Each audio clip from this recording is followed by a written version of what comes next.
ગાંધીનગરમાં દૂષિત પાણીને લઈને નાયબ મુખ્યમંત્રી હર્ષભાઈ સંઘવીનું નિવેદન સામે આવ્યું છે।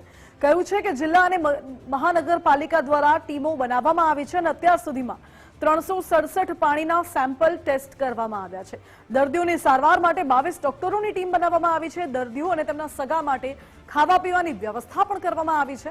આ સાથે જ કેન્દ્રીય ગૃહમંત્રી અમિતભાઈ શાહ પણ સીધા સંપર્કમાં છે તેવું હર્ષભાઈ સંઘવીએ કહ્યું છે। कलेक्टर सहितना अधिकारियों साथे अमितभाई संपर्क में छे तेवुं डेप्यूटी सीएमए कह્યું।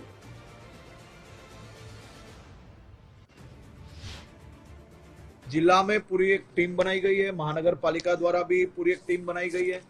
पानी का जो प्रॉब्लम था वो पूरी तरह से क्लियर कर लिया गया है और सभी कनेक्शंस और खास तौर पे कल ही 367 जितने पानी के टेस्ट लिए गए थे, सभी टेस्ट ओके आ गए हैं।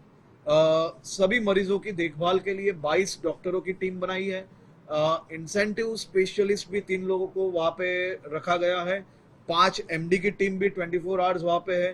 उसी के साथ ये सभी दर्दियों की खाने की व्यवस्था, वहाँ रहने की व्यवस्था भी सरकार और प्रशासन द्वारा की गई है। कल परसों 19 लोगों को डिस्चार्ज किया गया था, कल 16 लोगों को डिस्चार्ज किया गया है। आज भी सभी लोगों की देखभाल भी चल रही है और अच्छी तरह से सभी लोगों की ट्रीटमेंट चल रही है। केंद्रीय गृह मंत्री आदरणीय श्री अमित भाई शाह जी भी हॉस्पिटल से भी डायरेक्ट संपर्क में हैं। कलेक्टर से भी उनकी हर रोज बात हो रही है। आज सुबह ही उन्होंने अर्ली मॉर्निंग भी एक रिव्यू लिया है और सभी लोगों को पूरी तरह से व्यवस्था दी जा रही है। आभार।